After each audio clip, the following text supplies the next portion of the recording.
Hi YouTube! In today's video I thought I'd finally talk about Fashion Month. I know it's finished, so I've finally had time to go through all of the collections and give you my thoughts. I thought instead of telling you my favourites this time, I would tell you the trends that I've noticed so that you can try them now, because especially if you live in the UK, you can definitely do them in this weather. So let's just get started.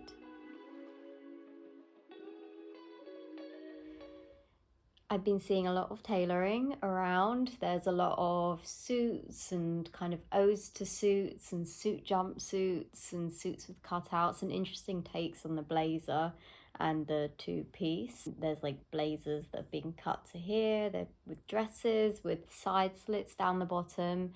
I think the reason for this is, if you've watched my workwear video, you know I was saying that workwear's become a lot more casual.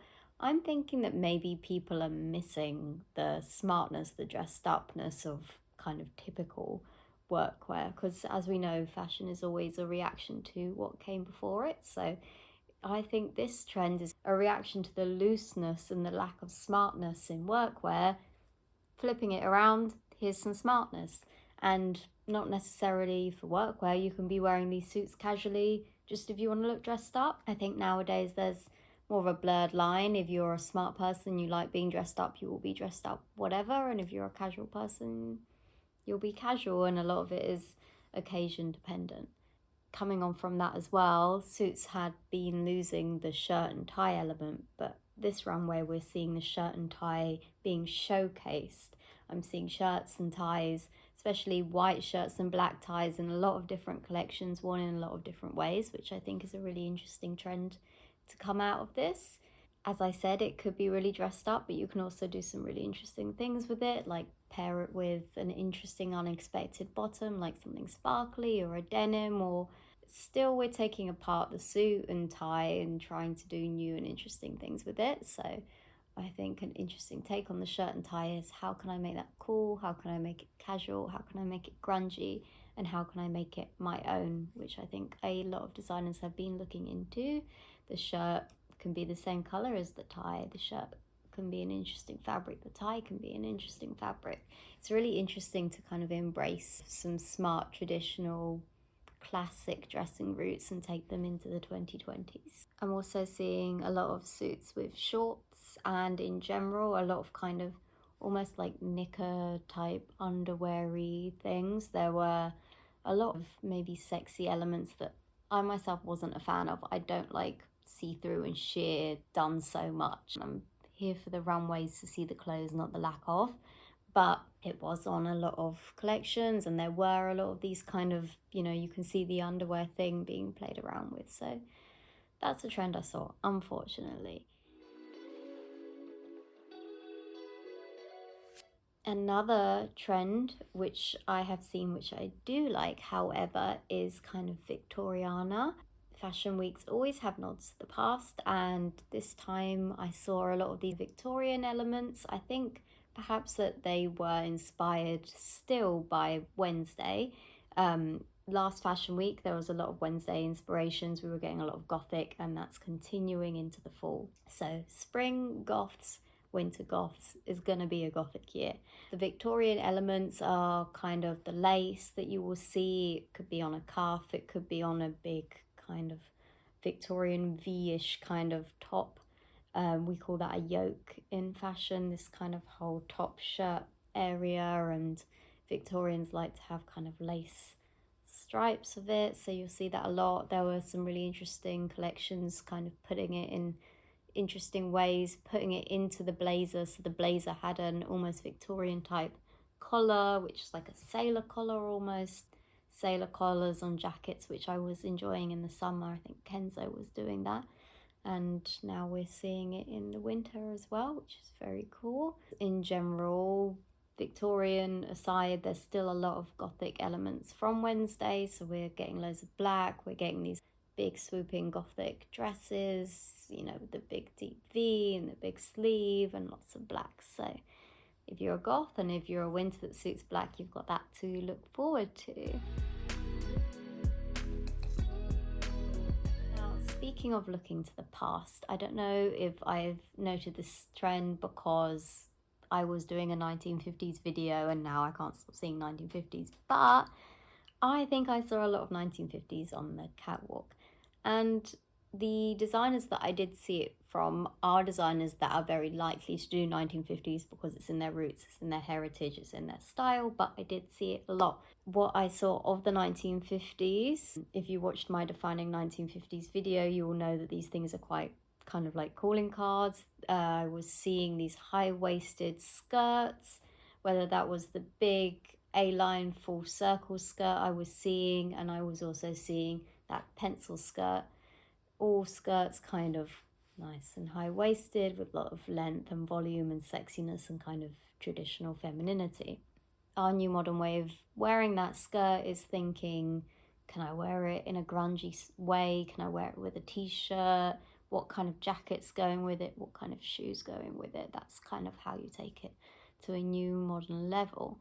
I was also seeing a kind of prom dress, because they did have their kind of debutantes and their balls. Still that big circle skirt hem and that kind of showing of the waist in some kind of form, the in and the out, but like a strapless kind of thing. So I was seeing a lot of that on the runway.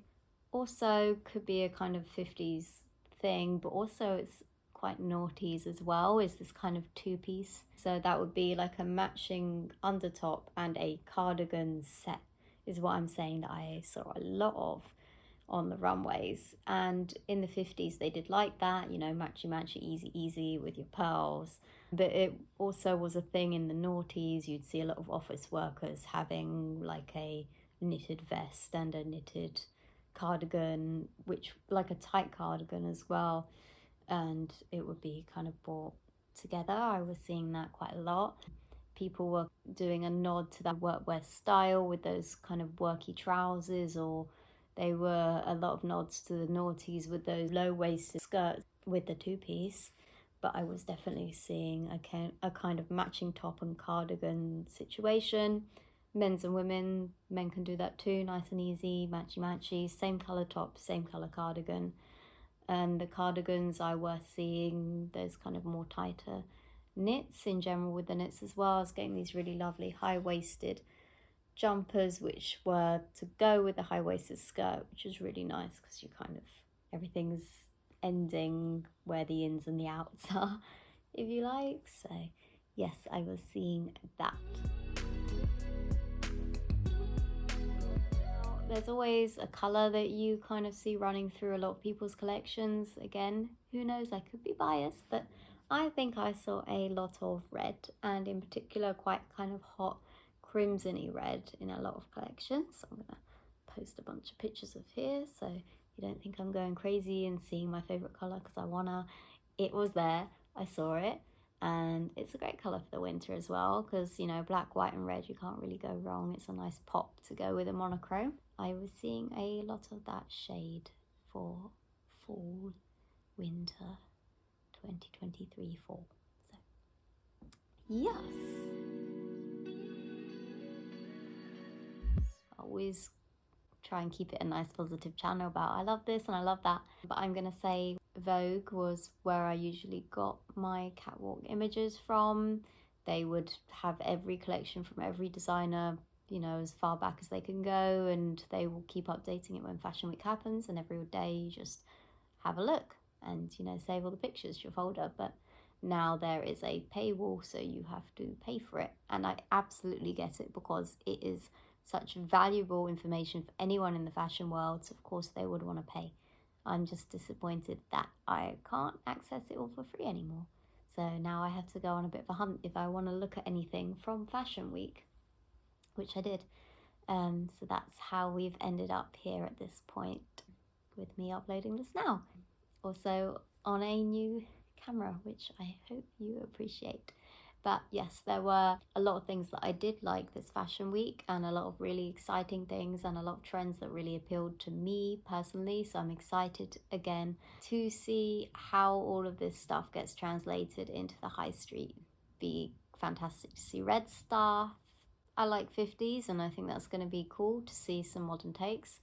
And yeah, I'm all down for smartening it up and interesting takes on suits and workwear and shirt and ties and what we can do with it, and doesn't have to be for the office. If you want to look fantastic in a cut-out blazer dress, then go right ahead.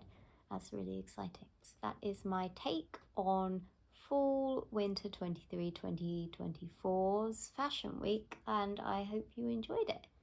And most of the pictures I will be putting up all around me are pictures of designers and collections that I liked. There were a few surprises for me. Not usually a fan of Balmain, but I really liked it this time. And not usually a fan of Valentino, but I liked it this time. Both of them really upped their game and went on the trends that I was into, and I really liked both of those collections. Good fashion week, and I finally got to it, so yay. Thank you for watching, and more to come on this nice new camera. Goodbye.